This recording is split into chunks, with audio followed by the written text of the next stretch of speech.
They have a few topics that they want to talk about. Obviously, they have written down like milestones where they want to talk about certain things. But generally, whereas we are a little bit more focused in how we do things. Like we do have to hit a specific topic, which is networking related. We do. That's why the podcast is called Networking. If you are listening and this is part of the intro, that's why. We're just full of knowledge today, teaching people all kinds of learned things. All right. So shall we start the show then? Let's start it. I don't know how you want to do this, but let's get going. All right. So I guess this is another one of those topics that we have been served up on a platter, which is pretty nice. It's always nice to have kind of conversation stir in the community and that lead into us having something interesting to talk about. And that is why we are here talking today. So why don't we just dive right in? Welcome to the Networking Podcast if you're just joining us. Today we're here talking about a thread on Twitter, some people with some fairly emotional comments. Yeah. Maybe not. Maybe not. Maybe. It was. I don't think it was emotional. It was a typical Twitter conversation. It was actually pretty good. I thought it was interesting. Yeah. And I'm glad that Roman tagged us in that. That was nice of him. Yeah, it was. So for those of you joining us, today we're here talking about configuration, pushing it down to a network element. And I think we'll keep this in the data center context today. So if that's not relevant to you, please bear with us. Pushing a config down to a device and how that's done. And the general debate here is, I think, can be broken down into a few different things. First is, are the configs you're pushing down fragments of config? Are they kind of incrementally building things, or are you pushing down a big flat file and reloading services?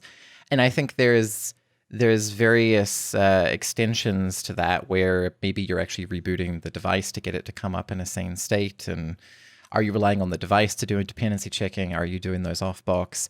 And there's this whole other topic on how do you actually kind of trigger the application to accept the change, whether that be driven using kind of like Linux style utilities, like sending a hup signal to the process, or maybe you use systemd to send a reload, which will send a hup signal to the process.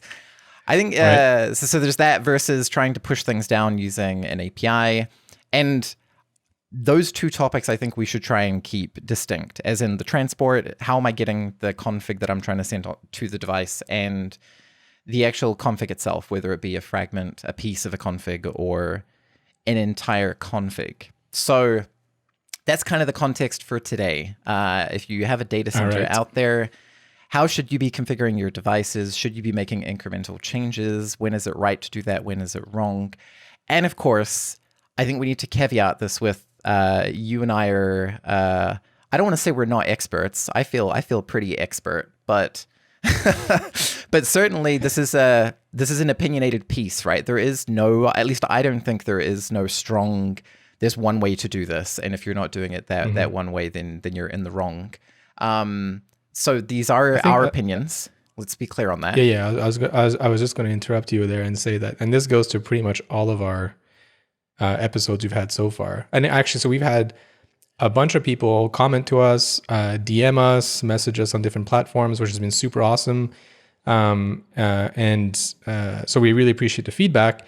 And based on that feedback, I feel that we did need to kind of come out and mention the fact that a lot of what we talk about is basically our opinions. And like you said, a lot of the time, or most of the time, there is no right or wrong. It's more about how we think things should work or do work, or how we interpreted something. And the part that I really enjoyed is actually getting someone else's perspective, and maybe a correction in what we said, or an agreement to what we said, or whatever our guest said. I think that's kind of what makes it interesting. So rather than just like regurgitating facts about how things work, I think that you and I both kind of enjoy giving our opinion on things, whether they're right or wrong. If there is a right or wrong, I don't really know. Yeah. And this falls squarely in that. So even from reading that Twitter thread, like you said, it seems very opinionated. Like there's different people have different opinions, and that's all they are. And I'm not too sure that there is a right way of doing this, really. Yeah, totally. Or a wrong way. Yeah, totally. All right, so let's break down that spectrum first. Let's start at either end of it, and let's work our way inwards, maybe from both directions, and see where we land. Because the opinions tend to fall on one of two sides. It's fairly polarized in terms of what people think is right. Just the what degree it's right is kind of the question. So if we look at the maximum extreme, and I have a fully templatized data center, I have nodes whose configuration likely is never touched, or I mean, never say never, is infrequently touched. And the way I drive configuration into my network is by draining traffic from network elements, pushing a configuration down, rebooting those network elements, and letting them come up to a sane state from a startup. And there's a few pros to this, right? There's a few obvious pros. One is you always come up to ideally what is a reproducible state all the time. So you don't have to worry about kind of the incremental change leading to a test matrix that expands over time. That typically is offloaded to the vendor, right? So you come up to the same state every time.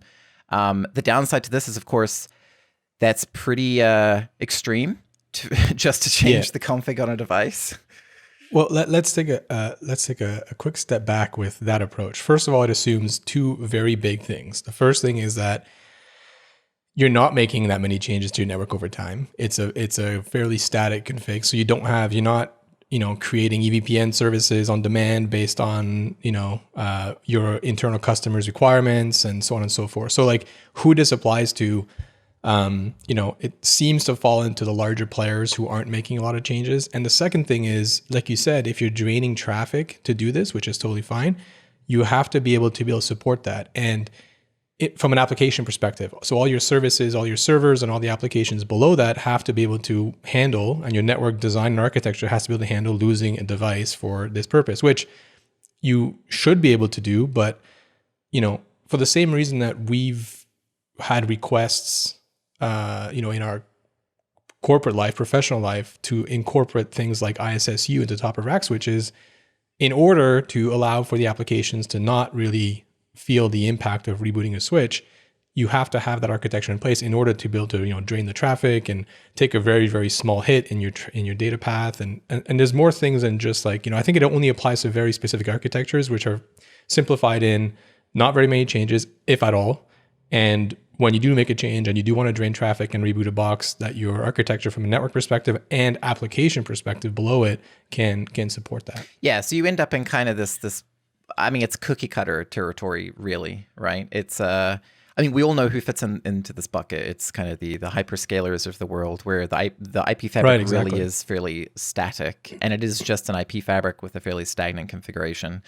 I think as soon as you go outside of that realm, where you're doing anything like building services, changing QoS, maybe changing ACLs, I think in all those cases, you're probably not going to want to reboot a device to make an incremental ACL change, right? So I think you are definitely leaning on that side of, we very, very rarely make changes to the network. And even if you're super confident that your network is going to recover from drain traffic reboot, which it likely will if it's been architected well, there's a kind of a heightened risk surface during that change, right? And that you now have lack of redundancy and stuff. So it's not a change that you can necessarily take lightly, even if you have the redundancy. So I do see it mainly fitting into that category. And like I said, there's pros to this in that it's very, very consistent. You'll always get to the same desired state. You don't have to worry about the vendor implementing any of kind of the incremental diff that happens when you push down kind of fragments of configuration. So less surface area for bugs there, without question. I would argue that the whole, and this is maybe where we start to get to the other side of the spectrum, that the problem this is trying to solve is the consistency and always bringing things back to a sane state, right? Yep. The downside to this is that it's pretty impactful to the network, to the applications, like you were saying. Everything around you needs to be able to handle this. And I don't know if everyone has that luxury. Well, obviously not everyone does have the luxury because of, the requirement that's come in for, ISSU and that type of stuff. So even if you were dual homed and you would reboot one top of rack, for instance, some people deem that too intrusive, right? So and in that hit is so minute, and yet it may be too much for some applications, which means that there's some use cases in which that doesn't really work, right? Yeah.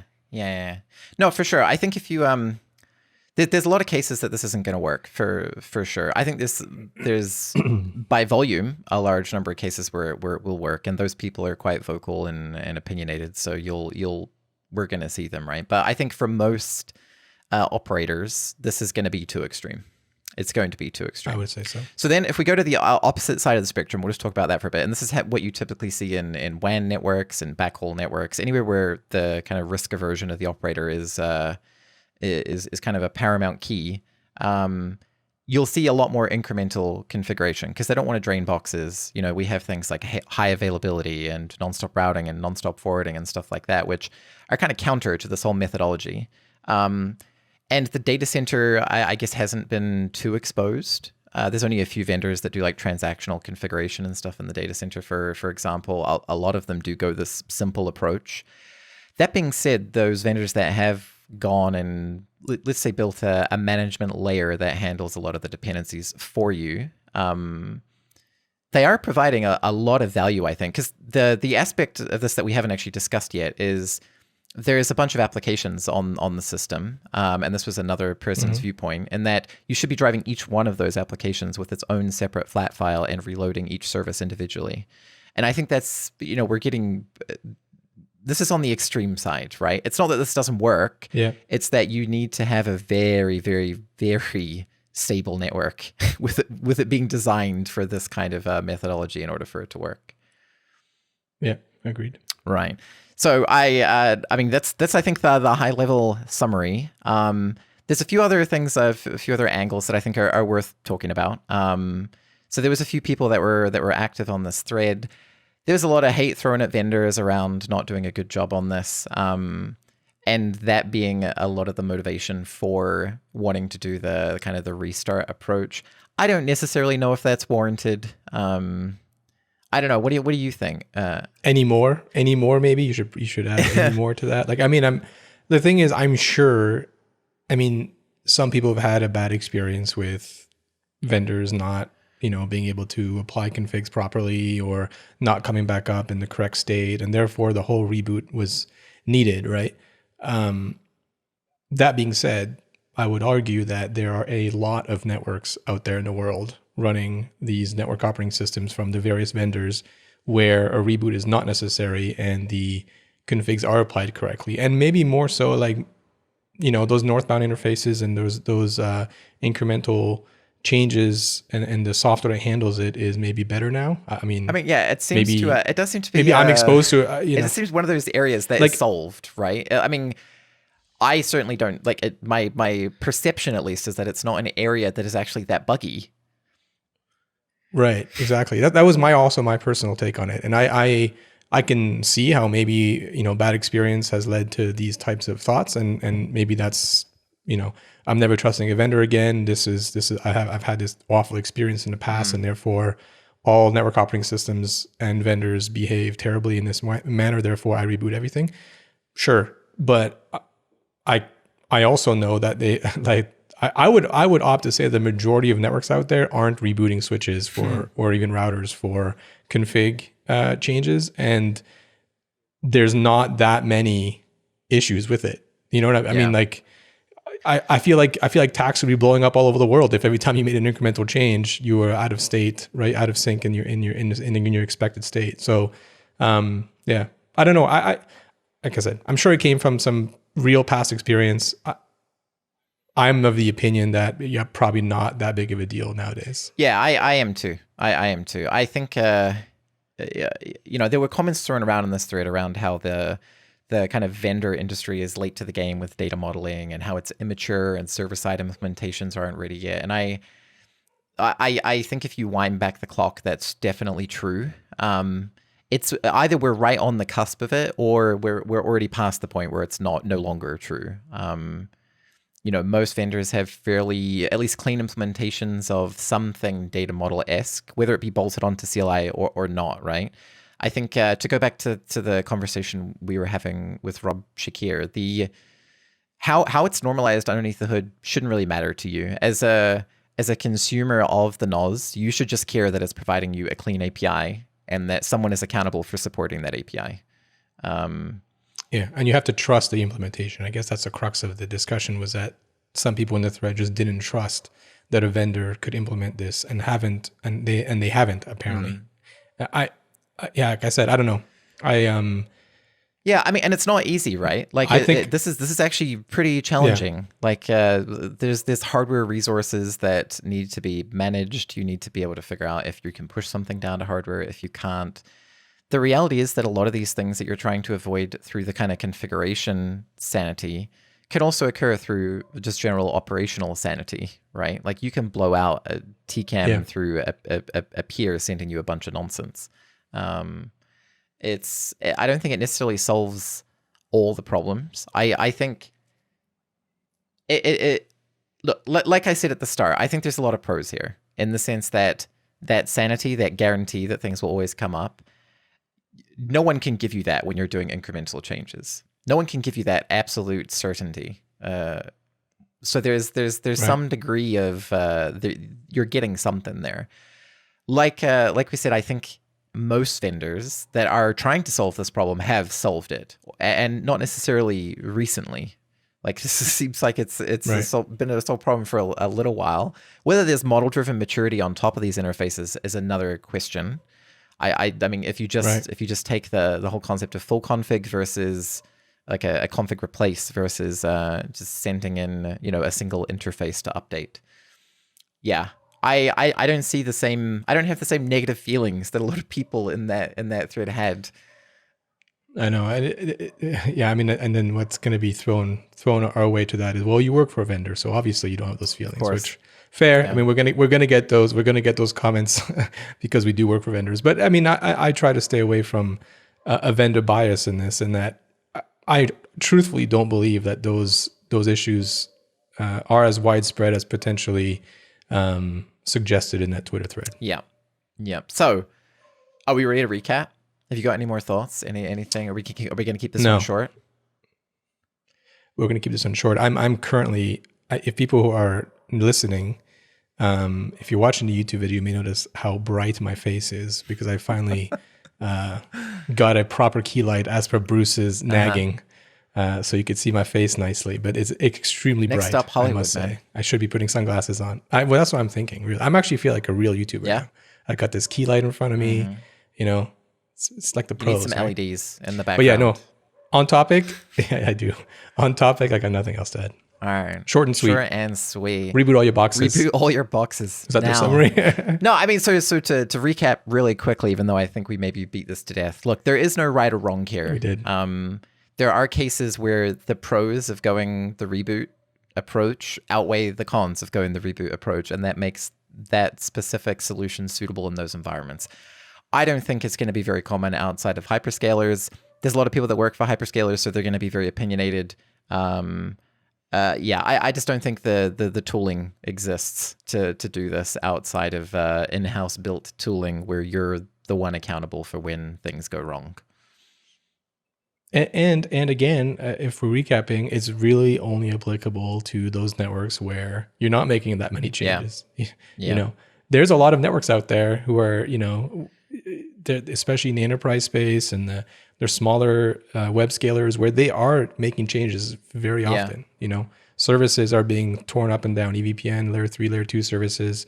ACLs, like you mentioned, is a common one. It's a common change. You're not going to go and reboot your boxes every time you do that, right? It just seems a bit extreme, a bit crazy. So like you said, this is applicable to tier ones maybe where those changes aren't happening, right? And again, now you have to have the architecture that supports it. So I think it's from a number of devices, surely that applies to a lot of devices because their tier ones tend to have a lot of devices, these massive data centers. Yeah. But from a number of operators that are doing this, I think it's probably very, very, very small. The only other point we didn't cover, and it was kind of coming to my mind as you were talking then, is the complexity of the config as well. Because the guys that are typically doing this approach will have very simple configs, right? We're talking like a bunch of interfaces, maybe an IRB and some IP routing, and that's it. It's just EPGP, baby. Like that's easy Exactly. to template. That's easy to kind of scale out across a large number of nodes. I think once you start factoring in some fairly complex dependencies, and I'm thinking even take like an EVPN use case where you have a process that's dynamically stitching up tunnels and is aware of tunnel resources, and your actual BGP stack, which has no real concept of tunnels outside of them being available for next hops. So how do you make sure dependencies work between applications? If you go the whole approach of having like a flat file per application. So I think there's the simplicity of the config file is a real factor. How frequently that config file changes is probably the most significant factor, because even if you have a complex file that changes never, you could still do this whole reboot approach. It's fine. Yep.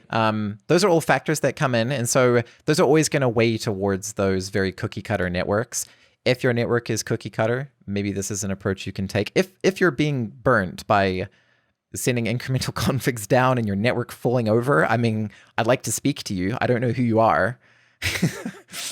or even sending a full config down. Yeah. But not necessarily rebooting the whole device. You can do a whole replace or load and replace. You know what I mean? Yeah, because that's the other approach that vendors will typically take, right? Is if you send them a full config, they know based on what is currently running what the delta is, and they only deal with the delta. So there's some of this like even pushing a full config down. Sometimes it isn't pushing a full config down. The vendor is still doing something tricky unless you're reloading everything from scratch. In the back end. Yeah. Exactly. Yeah. All right. It's dead. We've beaten it to death. Do what you want, guys. Let's wrap it up. Don't hate each other. Just love each other. What a great podcast. Just do what you want. Pros and cons. All right. Well, I guess we can wrap up. As always, guys, we of course appreciate the comments and all the feedback. Super awesome to get topics like this and to get call-outs to talk about it. I don't know if this was, I don't think this is necessarily controversial. The answer here is that there is no answer that fits everything. And, consider your use case and consider your problems. And if this makes sense for you, then go and do it. But for the love of God, don't just reboot your boxes because somebody told you to. Alrighty, we will catch you in the next one. Hey everyone, thanks again for tuning in. As always, please do let us know any feedback or criticisms you may have. We can be reached on Twitter, YouTube, or our website ntwr.kn, where you'll find this episode and many others posted. For those of you on YouTube, if you liked the episode, please hit that thumbs up button. And if you didn't like the episode, feel free to hit the thumbs down button twice. On a side note, you know those cliche, these are our opinions and not that of our employer statements you hear all the time? Yeah, we unfortunately have to make one of those. The benefits of working in the industry we want to publicly have an opinion about. We've done our best to remove bias, but we're only human and we make mistakes just like you. Thanks again. We'll see you in the next one.